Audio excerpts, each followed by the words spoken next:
Hello and welcome. आज हम start करने वाले हैं केमिस्ट्री का chapter number 1, some basic concept of chemistry. आज हम ये जानेंगे कि केमिस्ट्री आखिर होता क्या है, केमिस्ट्री का डेली लाइफ में क्या यूजेस है, केमिस्ट्री हमारे डेली लाइफ में कहाँ तक फैला हुआ है। ठीक है, आज इसके बारे में बात करेंगे। तो स्टार्ट करते हैं। चलिए, Chemistry is the branch of science that deal with the composition, structure and property of matter.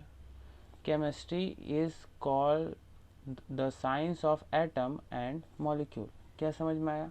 इसका मतलब ये है कि केमिस्ट्री है वो ब्रांच है किसका? साइंस का। केमिस्ट्री जो है वो इस साइंस का ब्रांच है ना। केमिस्ट्री जो है वो साइंस का ब्रांच है।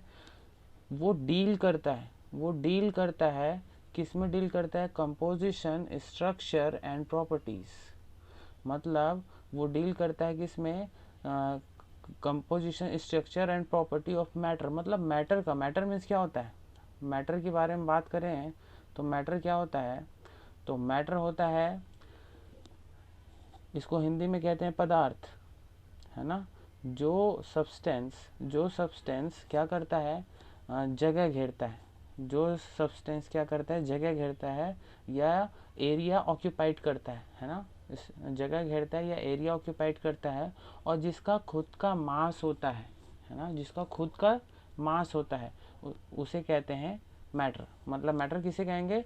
जिसका खुद का मास होगा और वो कुछ एरिया ऑक्यूपाई करेगा। ठीक है, तो हम डील करते हैं किस पे? मैटर के प्रॉपर्टीज में, मतलब उसके क्या क्या गुण हैं, और मैटर का स्ट्रक्चर, है ना, इसके बारे में हम इस पे डील करते हैं। किस में? केमिस्ट्री में। याद रखना। ठीक है, आगे देखते हैं। Chemistry is called the science of atom and molecule. मतलब केमिस्ट्री किसे कहेंगे? केमिस्ट्री कहेंगे साइंस के atom and molecule. Atom and molecule, atom किसे कहेंगे? तो एटम होते हैं हमारे एलिमेंट, जैसे hydrogen, helium, lithium, beryllium, boron, जो भी है ना। तो इसका एटम बनता है। ये क्या है? अभी ये एलिमेंट है। ये क्या? अभी एलिमेंट है, इसे एलिमेंट कहेंगे, है ना। और ये एलिमेंट से एटम कब बनेगा? ये एलिमेंट से एटम बनेगा जब हाइड्रोजन इसके नीचे अगर 2 लग जाए, यानी कि हाइड्रोजन के 2 एलिमेंट जब ऐड हो जाए तो ये क्या बनेगा? तो ये बनेगा एटम। ये जो है हमारा एटम किसे कहेंगे? तो ये रहा हमारा एटम, H2। क्लियर है? तो हम यहाँ किसके बारे में बात कर रहे हैं? Atom and molecule. Molecule means क्या होगा? मॉलिक्यूल मतलब होता है छोटे छोटे मॉलिक्यूल मिलके, है ना, छोटे छोटे मॉलिक्यूल मिलके क्या बनाते हैं? एलिमेंट। छोटे छोटे मॉलिक्यूल मिलके एलिमेंट बनाते हैं, है ना। और ये एलिमेंट एक से ज़्यादा एलिमेंट, मतलब अगर एलिमेंट की बात करें तो एक से ज़्यादा एलिमेंट, मान के चलो एक और एलिमेंट है ना। जब ये 2 एलिमेंट आपस में कंबाइंड हो जाते हैं, सेम एलिमेंट, सेम टाइप के एलिमेंट, है ना, जैसे ये भी हाइड्रोजन है तो ये भी हाइड्रोजन, जब ये दोनों आपस में कंबाइन हो जाते हैं तो ये बनता है H2। मतलब ये बन गया आपका क्या? ये बन गया आपका एटम। क्लियर है? आगे देखते हैं ब्रांचेस ऑफ केमिस्ट्री। केमिस्ट्री का क्या क्या ब्रांच है इसके बारे में बात करते हैं ना। तो देखो लिखा है ऑर्गेनिक केमिस्ट्री। पहला है ऑर्गेनिक केमिस्ट्री, है ना। देखते जाएंगे। ऑर्गेनिक केमिस्ट्री, फिर आएगा inorganic chemistry, physical chemistry, industrial chemistry और एनालिटिक केमिस्ट्री। ठीक है, ये टोटल 2 और बचे हुए हैं। 2 और क्या क्या हैं? 2 और हैं, एक है बायोकेमिस्ट्री और एक है न्यूक्लियस केमिस्ट्री। टोटल कितने केमिस्ट्री के पार्ट हैं? तो टोटल इसके 7 पार्ट है। टोटल इसके 7 पार्ट है। ठीक है, तो आइए एक एक करके एक्सप्लेन करते हैं। ठीक है, देखते हैं। इसमें सबसे पहला जो है हमारा, है ना, इसमें जो पहला है इसके ब्रांचेस में ऑर्गेनिक केमिस्ट्री। ऑर्गेनिक केमिस्ट्री क्या है? This branch deal with study of carbon component, specially hydrocarbon and their derivate. मतलब क्या बोल रहा है इसमें? इसमें ये कह रहा है कि ये जो ब्रांच है ऑर्गेनिक ब्रांच, याद रखना किसकी बात कर रहे हैं, ऑर्गेनिक की, ऑर्गेनिक केमिस्ट्री की बात कर रहे हैं, तो इसमें आपको कार्बन के कंपाउंड स्पेशली बेस्ड होते हैं, है ना, कार्बन के कंपाउंड स्पेशली हाइड्रोकार्बन, याद रखना कार्बन के कंपाउंड, है ना, कार्बन के जितने कंपाउंड बनेंगे, कंपाउंड मीन्स क्या होता है, कंपाउंड मीन्स होता है इसको हिंदी में यौगिक कहते हैं, जिसको हिंदी में क्या कहेंगे, यौगिक, है ना, यौगिक मीन्स कंपाउंड, कंपाउंड मीन्स क्या होता है, जैसे कि दो एलिमेंट मिलके, है ना, दो एलिमेंट डिफरेंट डिफरेंट टाइप के, या जैसा दो एलिमेंट मिलके क्या बनाते हैं, कंपाउंड बनाते हैं, दो एलिमेंट मिल जाते हैं और कंपाउंड बनाते हैं। जैसे कि एक एग्जांपल देखते हैं, एक एग्जांपल है जैसे CaO प्लस CO2, है ना, ये दोनों आपस में मिलके क्या बनाते हैं, CaCO3 बनाते हैं। तो ये जो हम यहाँ प्रोडक्ट बनाए हैं, प्रोडक्ट मतलब जो हमने यहाँ बनाया है, ये क्या बनाया है, तो ये जो हमने बनाया है ये आपका कंपाउंड है, ये आपका कहलाएगा कंपाउंड। ये क्या कहलाएगा, ये रिएक्टेड एलिमेंट जो रिएक्शन में पार्ट लिए हैं, है ना, ये दोनों रिएक्टेड एलिमेंट होंगे, ठीक है। चलो, तो ये कंपाउंड स्पेशली किसके होंगे, हाइड्रोकार्बन के, स्पेशली किसके होंगे, हाइड्रोकार्बन के, और इससे डेरिवेटिव, मतलब इससे हाइड्रोकार्बन से ही जुड़े हुए, ठीक है, इससे ही डेरिवेटिव, और जितने भी कंपाउंड्स हैं उन सब का स्टडी हम किस में करेंगे, ऑर्गेनिक केमिस्ट्री में। क्लियर हुआ। आगे देखें इनऑर्गेनिक केमिस्ट्री। तो इनऑर्गेनिक केमिस्ट्री किसे कहते हैं, तो this branch deal with the study of compound of all other element except carbon. मतलब इनऑर्गेनिक में किसकी बात करेंगे, देखो इसमें किसकी बात की है, सॉरी इसमें किसकी बात की है, इसमें फर्स्ट वाले में बात की है किसकी, कार्बन की और हाइड्रोकार्बन की, है ना, कार्बन की और हाइड्रोकार्बन की। इनऑर्गेनिक में किसकी बात करेंगे, तो इसमें कार्बन नहीं होगा, इसमें कार्बन नहीं होगा, कार्बन को छोड़ के बात करेंगे, ठीक है। देखो कैसे, सेकेंड नंबर जो हमारा है, this branch deal with the study of compound, मतलब ये भी कंपाउंड की स्टडी ही बताता है, ये भी किसकी स्टडी बताता है, कंपाउंड की ही स्टडी बताएगा, लेकिन कौन से compound, all other compound, accept कर रहा है कार्बन को, मतलब कार्बन नहीं होंगे यहाँ कार्बन नहीं होगा। क्लियर है।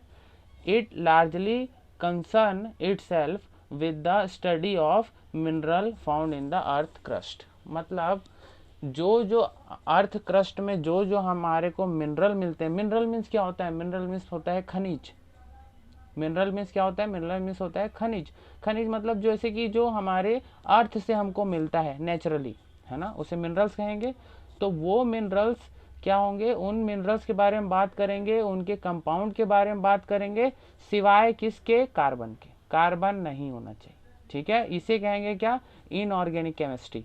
थर्ड टॉपिक पे आते हैं, थर्ड जो इसका ब्रांच है उस पे आते हैं, उसका नाम है फिजिकल केमिस्ट्री। फिजिकल केमिस्ट्री किसे कहेंगे, the explanation of fundamental principle governing various chemical phenomena in the main concern of the branch.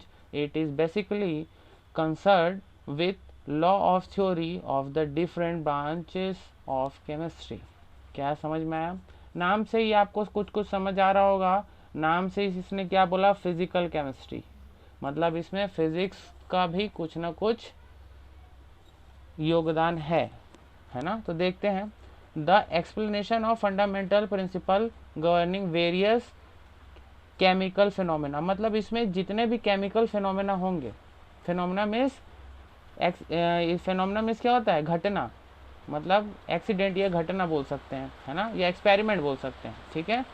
तो केमिकल जितने भी एक्सपेरिमेंट हो रहे हैं उस पे बेस्ड होगा ये, ठीक है। Main concern of this branch, इस ब्रांच का मेन कंसर्न किस पे होगा, गवर्निंग वेरियस केमिकल फिनोमेना, मतलब जितने भी केमिकल फिनोमेना है ना, जितने भी केमिकल फिनोमेना है, मतलब जितने भी केमिकल रिएक्शंस हैं, है ना, जितने भी केमिकल रिएक्शंस होंगे उन सभी का यहाँ पे यूज होगा, मतलब उन सभी के बारे में यहाँ स्टडी करेंगे अपन, है ना, उन सभी के बारे में स्टडी करेंगे। अब लिखा हुआ है it is basically concern with law of theory, मतलब ये किस पे बेस्ड होगा, ये बेस्ड होगा थ्योरी पे। याद करो कुछ कुछ चीज़ें फिजिक्स में, कुछ कुछ केमिस्ट्री का भी कुछ कुछ टॉपिक्स था, तो ये है केमिस्ट्री का जिसमें फिजिक्स के कुछ टॉपिक हैं। मतलब फिजिक्स का कुछ कुछ, जैसे इस लॉ ऑफ थ्योरी जो फिजिक्स में कोई कोई साइंटिस्ट ने क्या किया, फिजिक्स में कुछ कुछ थ्योरीज उन्होंने इन्वेंशन किया था एक्सपेरिमेंट के बेसिस पे, तो उन सभी का यूजेस आप इसमें करेंगे, उन सभी के बारे में स्टडी आप इसमें करेंगे फिजिकल केमिस्ट्री में, है ना। ये दोनों एक दूसरे से मिले हुए हैं, है ना कहीं कनेक्टेड है। अभी देखेंगे जितने थ्योरीज, जितने लॉज आपने पढ़े हैं फिजिक्स में, कहीं ना कहीं उसका यूज़ आपको यहाँ करना पड़ेगा, यहाँ होगा उसका यूज़, उसको पढ़ेंगे अपन फिजिकल केमिस्ट्री में। आगे देखते हैं इंडस्ट्रियल केमिस्ट्री। इंडस्ट्रियल केमिस्ट्री किसे कहेंगे? The chemistry involve in industrial process is studies under this branches.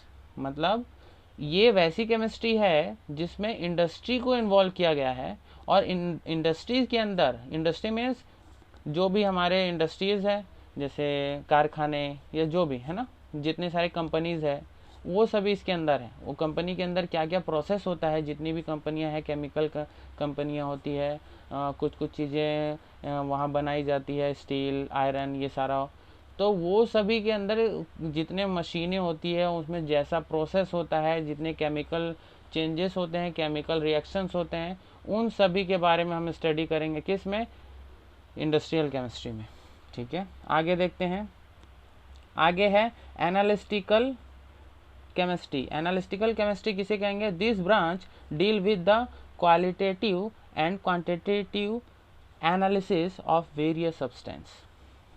ठीक है, सब्सटेंस मीन्स क्या होता है? छोटा छोटा पार्टिकल, है ना, छोटा छोटा पार्टिकल, किसी भी एलिमेंट का छोटा छोटा पार्टिकल सब्सटेंस, है ना। तो देखेंगे this branch deal with the qualitative and quantitative. Qualitative मतलब क्वालिटी कैसी है उसकी, क्वांटिटेटिव मतलब कितनी क्वांटिटी की है ना, इसके बारे में एनालिसिस करेंगे। किसके बारे में?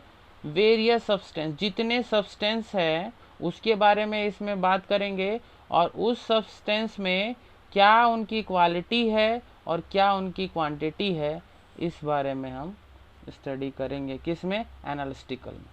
एनालिटिकल मतलब होता क्या? एनालिसिस करना सारी चीज़ें। ठीक है, अब नेक्स्ट देखें आगे। आगे है बायोकेमिस्ट्री। बायोकेमिस्ट्री इसका ब्रांच है, वो क्या है? This branch deal with the chemical changes going on it in the bodies of living organism. मतलब बायोकेमिस्ट्री नाम से क्लियर हो रहा है, मतलब इसमें बायो भी ऐड है, बायो ऐड हो रहा है, मतलब यहाँ क्या होंगे? Living and non living. तो नॉन लिविंग की बात तो बायो में होगी नहीं, बायोलॉजी है तो बायो ऐड है, तो इसमें लिविंग थिंग्स के बारे में ही क्या होगा? स्टडी होगा। लिविंग थिंग्स कौन कौन से होते हैं? दो तरह के होते हैं, है ना। लिविंग थिंग दो तरह के होते हैं। क्या?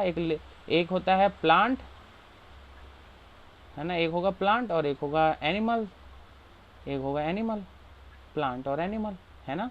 तो उनके बारे में क्या क्या उनके बॉडी में या प्लांट में क्या क्या केमिकल चेंजेस होते हैं, क्या क्या रिएक्शंस होते हैं, कैसे क्या काम करता है, कितने, क्योंकि केमिस्ट्री हर जगह है ना, हर जगह है केमिस्ट्री।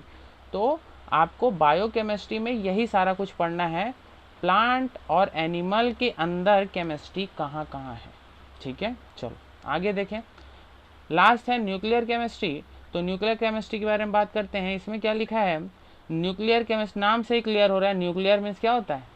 न्यूक्लियर मीन्स होता है केंद्रक।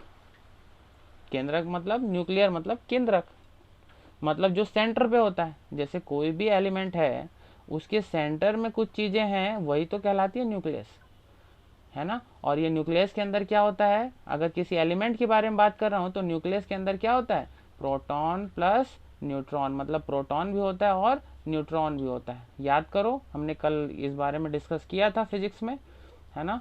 प्रोटॉन पे क्या होता है? प्लस चार्ज होता है, और न्यूट्रॉन पे कोई भी चार्ज नहीं होता। ठीक है, तो ये न्यूक्लियस उसके बारे में बात कर रहे हैं। तो अब न्यूक्लियस के बारे में जब पढ़ोगे आप, तो उसमें क्या होगा? उसके रिएक्शन, न्यूक्लियस के जो रिएक्शन होगा, न्यूक्लियर का जो रिएक्शन होगा, तो वो क्या होता है? वो आपका मतलब उसमें बहुत बड़े बड़े विस्फोट होते हैं, है ना। विस्फोट होते हैं इन द सेंस, देखो, सच एस न्यूक्लियर फ्यूजन। एक होता है फिशन और एक होता है न्यूक्लियर फ्यूज़न। एक होता है फ्यूज़न, एक होता है फिशन।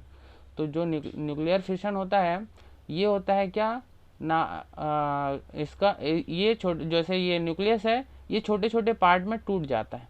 इस पे ये छोटे छोटे पार्ट में अलग अलग टूट जाता है। जैसे ये हमारा न्यूक्लियस है, ये छोटे छोटे पार्ट में टूट जा रहा है ना, एक एक करके, कभी ये टूट रहा है, कभी ये, है ना, छोटे छोटे पार्ट में ऐसा टूट जा रहा है, बहुत सारे पार्ट में टूट जा रहा है। ठीक है, तो ये होता है क्या, फ्यूजन। और फ्यूजन क्या होता है, फ्यूजन होता है जब छोटे छोटे न्यूक्लियस होते हैं वो आपस में क्या हो जाते हैं, मिल जाते हैं। जैसे छोटे छोटे न्यूक्लियस है, ये आपस में क्या करेंगे, एक दूसरे से मिल जाएंगे और क्या बना लेंगे, एक बड़ा न्यूक्लियस बना लेंगे। एग्जाम्पल में देखते हैं, जैसे ये छोटे छोटे न्यूक्लियस है ना, और ये आपस में ऐड होके एक बड़ा न्यूक्लियस बना लिया। ठीक है, एक बड़ा न्यूक्लियस बना लिया, तो ये क्या होगा, ये होगा न्यूक्लियर फिशन, फ्यूजन, FUSION, है ना, न्यूक्लियर फ्यूजन।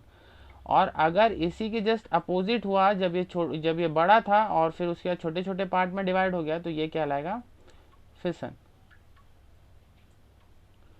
ठीक है, क्लियर है। तो ये जो प्रोसेस, ये पूरा जो प्रोसेस होता है, ये पूरा प्रोसेस हम पढ़ेंगे किसमें, न्यूक्लियर केमिस्ट्री में, है ना। इसमें जो ट्रांसम्यूटेशन होता है प्रोसेस, और जो ये सारा जो होता है, बहुत सारे एनर्जी रिलीज होती है जब ये न्यूक्लियर जब छोटे छोटे पार्ट में टूटता है, और जब या फिर ये जब बड़े बड़े न्यूक्लियस में चेंज होता है, तो दोनों प्रोसेस में बहुत सारी एनर्जी रिलीज होती है ना। तो ये हम पढ़ेंगे किसमें, न्यूक्लियर केमिस्ट्री में। ठीक है, इसके बाद आगे देखते हैं। इसके बाद जो हमारा आगे है, properties of matter and their measurement. अब क्या है, प्रॉपर्टीज के बारे में, तो अब इसको देखते हैं।